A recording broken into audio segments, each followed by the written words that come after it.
Greetings children, welcome to CBSE English with Sunil sir. Today we are going to learn a new poem, The Laburnum Top, written by Ted Hughes. It's for class 11 CBSE students. This poem is taken from the textbook Hornbill, The Laburnum Top. Laburnum is the tree that you see in the background. And let us learn a little bit about the poet Ted Hughes. He was a famous American poet, and he really dominated the American poetry in the second half of the 20th century. He is known as the animal poet because of the numerous images that he used from nature for his poetry. He used animals, birds, and nature for his poems. And the famous collection of poems that he published is the Crow series. One of the important poems from the Crow series of poems is the hawk roasting. So, Ted Hughes, he is also famous for his marriage. He married his contemporary and another famous American confessional poet, Sylvia Plath. Even though their married life was not so successful, because Sylvia Plath, after 6 years of marriage life with Ted Hughes, departed from him, and finally she killed herself. So the relationship ended in a tragedy. Coming back to our poem, The Laburnum Top, it deals with the progress of life. It's a poem about the progress of life. We can also call it a poem on the rejuvenation of life, the celebration of life. It talks about the eternal enjoyment that exists in nature. This poem can also be described as a poem on the celebration of motherhood. The poet brings very brilliantly the transience of natural beauty in the poem. Even though this poem is a little one, it contains a lot of energy. It actually rejuvenates the life in it. It celebrates motherhood. And it tells us the transience of natural beauty, the short life of the natural beauty. Now let us enjoy this poem by reading it. Laburnum Top, written by Ted Hughes. The laburnum top is silent, quite still, in the afternoon yellow September sunlight. A few leaves yellowing, all its seeds fallen. Till the goldfinch comes with a twitching chirrup, a suddenness, a startlement at a branch end. Then, sleek as a lizard, and alert and abrupt, she enters the thickness, and the machine starts up, of chitterings, and a tremor of wings, and trillings. The whole tree trembles and thrills. It is the engine of her family. She stocks it full, then flips out to a branch end, showing her barred face identity mask. Then with eerie delicate whistle chirrup whisperings, she launches away towards the infinite, and the laburnum subsides to empty. So the poem contains 4 stanzas. The first stanza with 3 lines, and the second stanza is the lengthiest one, and third stanza has only 2 lines, and the last stanza with 1 line. Now let us learn the summary of the poem. The laburnum top is silent. Suddenly, a goldfinch comes and breaks the silence. It enters through the thickness of the laburnum leaves to its nest. This is what happens with the laburnum top. It remains there in silence All of a sudden, a goldfinch comes and the ambience of the tree changes completely. Look at the next step. And the tree awakes from its slumber.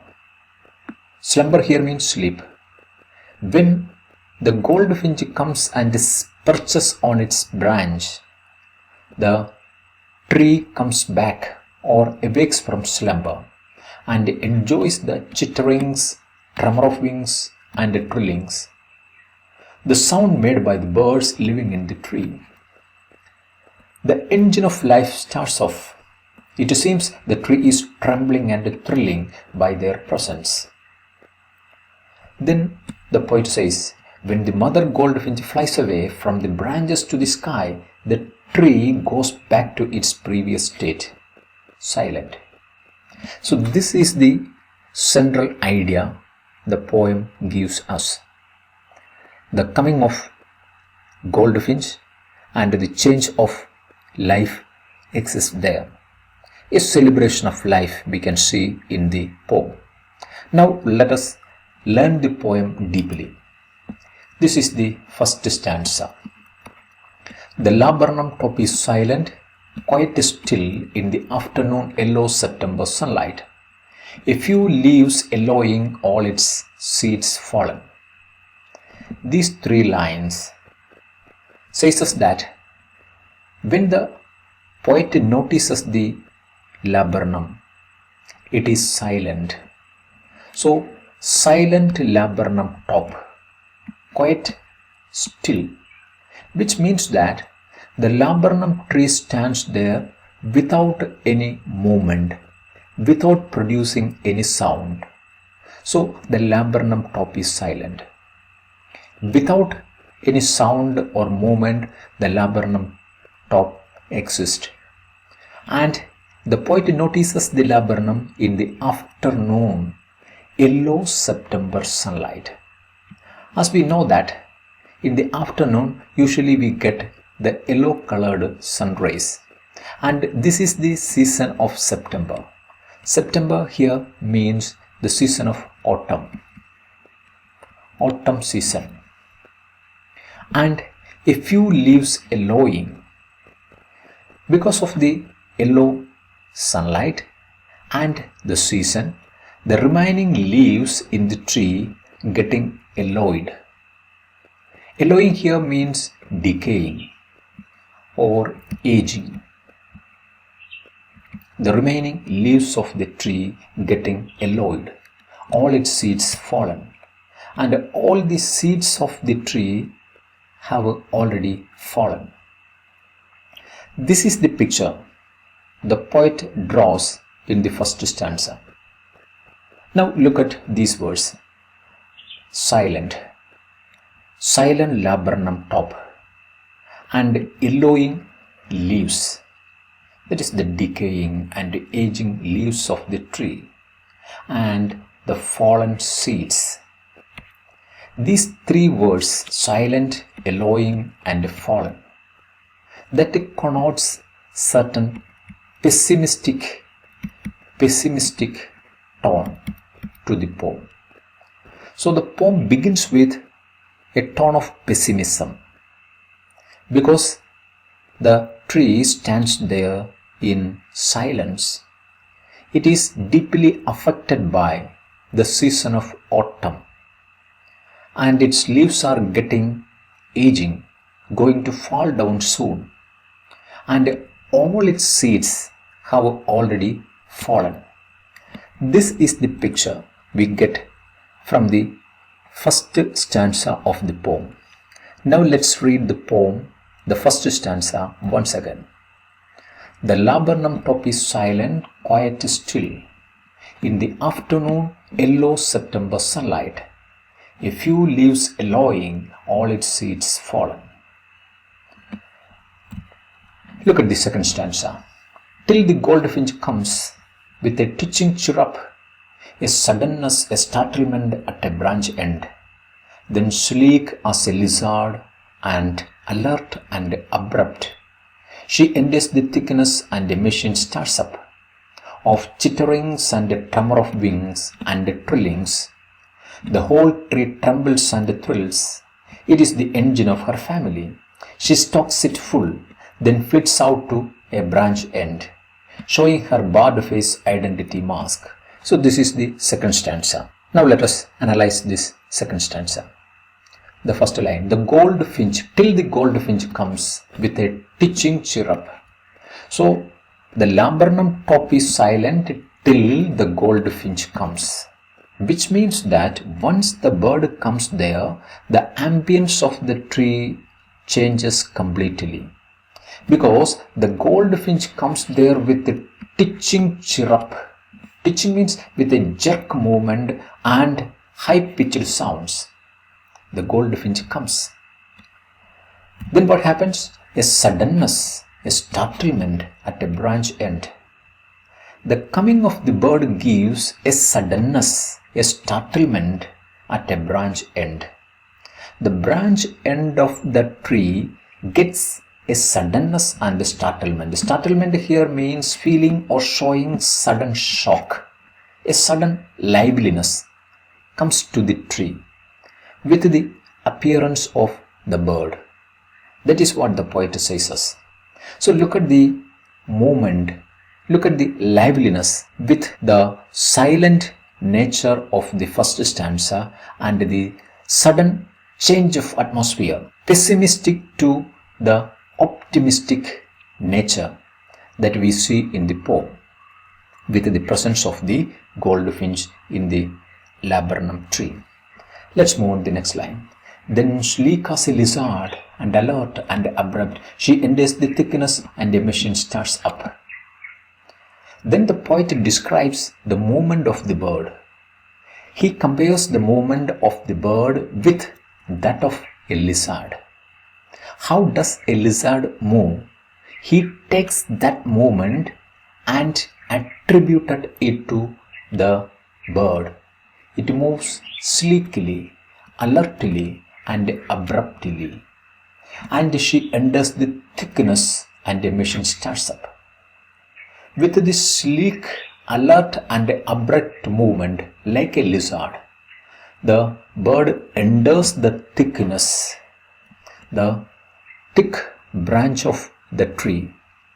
Then what happens is a machine starts up. So this goldfinch is the machine of the tree.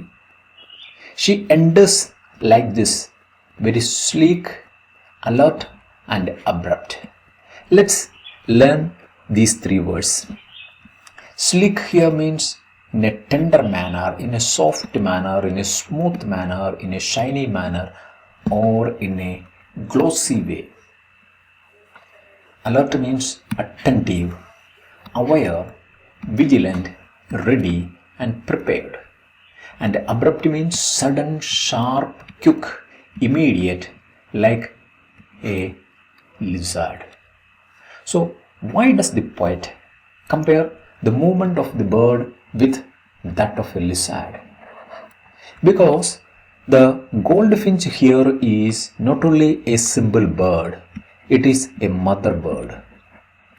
So she is so alert and abrupt and smooth with its movements because she does not want to convey the message to the other beings that its nestlings are there in the tree.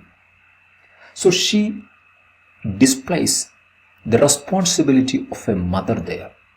That's why the poet compares her movements with that of a lizard, a sleeky movement, an alert movement, an abrupt movement of the bird, because she wants to protect its children from being noticed by other beings. That's why it ends like that. But once it reaches at its nest, what happens is a machine starts up there.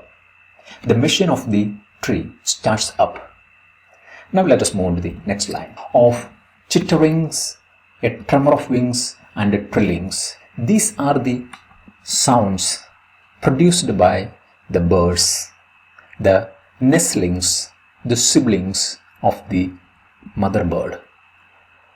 What we hear later is the chitterings of the birds, a tremor of wings and trillings. Chitterings means to make chittering sound, and tremor here means flapping of wings, and trilling here means the trill, the sing series of a quickly repeated high notes of birds, that is trillings. That's why the poet says that a machine starts up. Here the birds and the family of the bird is the machine for the tree. It starts off chitterings, tremor of wings and trillings. Then what happens is the whole tree trembles and thrills. Then not only the top of the laburnum, but the whole tree, the entire tree begins to tremble and thrill. So this trembling and thrilling with the tree is the result of the birds in it. The birds' sounds resonates its meanings as the words themselves. They start chitterings, tremor of wings and trillings. So as a result, the whole tree comes back to life. A thrilling experience going on there.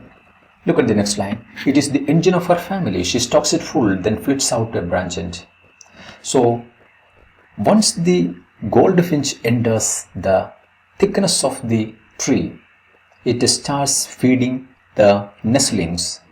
So these nestlings are the engine of her family, the goldfinch's family. They are the engine, and she stocks it full. Like the engine needs fuel, the mother bird stocks it full. Stocks it here means she has fed the young ones. To make the engine work properly, it needs the fuel. So the mother bird comes there with the fuel, which means she comes there with the food sufficient for these birds, these nestlings. She stocks it full, then flits out to a branch end. Flits out here means moves in a jerky manner to a branch end. After her work of feeding the young ones, she comes out to a branch end. The mother comes out. So here what we see is the celebration of life, the rejuvenation of life, coming back to life, the entire system, the entire nature, the tree and the siblings in the nest. Everything started celebrating their life. It all happens because of the presence of the mother bird there. So that's why we call this poem a celebration of motherhood, a celebration of life. Now let us move on to the next line. Showing her barred face identity mask. Once she comes back after feeding the siblings, the bird shows its barred face. Barred here means the striped face of the goldfinch. It is its mask. So it shows its identity mask of the striped face. Now the bird has no hesitation to show its identity when it comes back and sits at the branch end. Now let's move on to the next stanza. Then with a airy, delicate whistle chirrup whisperings, she launches away towards the infinite. Then what happens is the bird that flies away. Let's check the lines. Then with airy, delicate whistle chirrup whisperings. This phrase, airy, delicate. Airy here means very strange, and delicate means soft. So strange and soft whistle chirrup. Look at the contrast. The contrastive picture the poet uses here. This contrastive picture we can see throughout the poem. The first stanza begins with a tone of pessimism. The very next stanza is with the tone of optimism. Look at the silence of the tree and the liveliness of the tree, the emptiness and the action. So everything is contrasted within the poem. that we can see. So eerie, delicate whistle chirrup whisperings with rustlings. Whisperings here means the rustlings. So with producing such an eerie, delicate whistle chirrup, the bird flies away. She launches away towards the infinite. Launches away here means flies away towards the infinite. Infinite here means towards the sky. In search of food, in search of fuel for her engine, she flies away. She launches away. So once again, the poet compares the movement and the silence. First silence and the action, and again the action subsides to silence. Now come to the last stanza. And then the laburnum subsides to empty. Once again, this laburnum tree subsides to empty. Subsides here means goes back to empty, goes back to silence. Once the mother bird goes away from there, after the rejuvenation of life, the laburnum goes back to silence once again.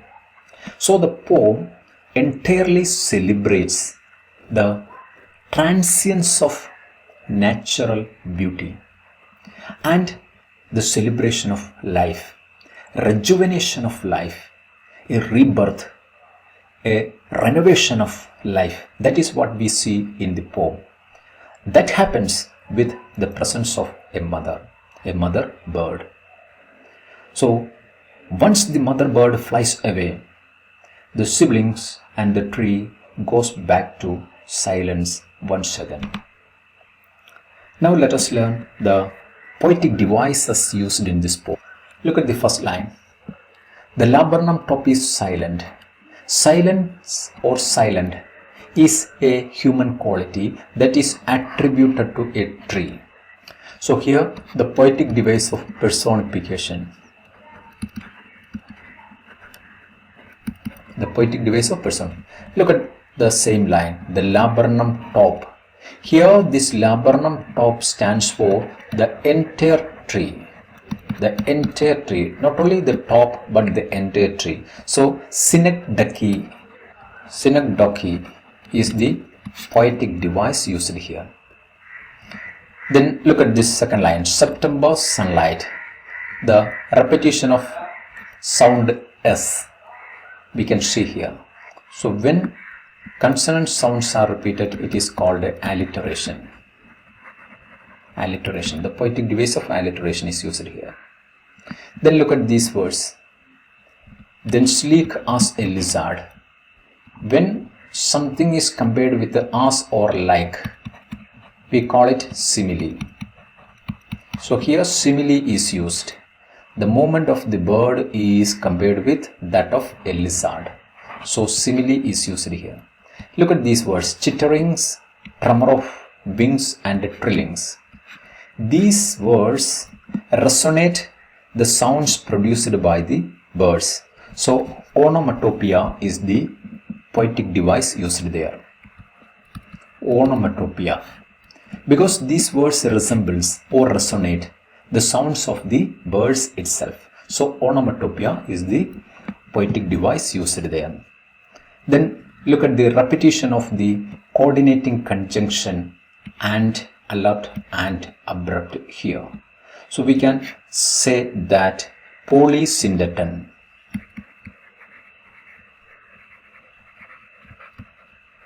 The poetic device of polysyndeton is used here.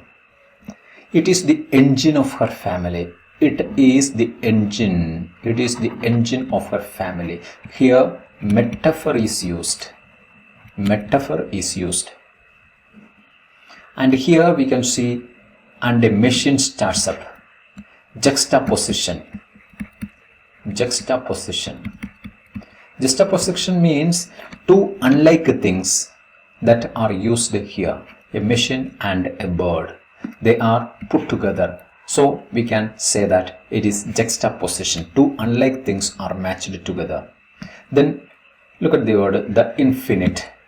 The infinite stands for the sky. So the poetic device of metonym is used here. Because The infinite stands for the sky. These are the prominent poetic devices used in the poem. Thank you for watching till the end. Don't forget to share this video with your friends.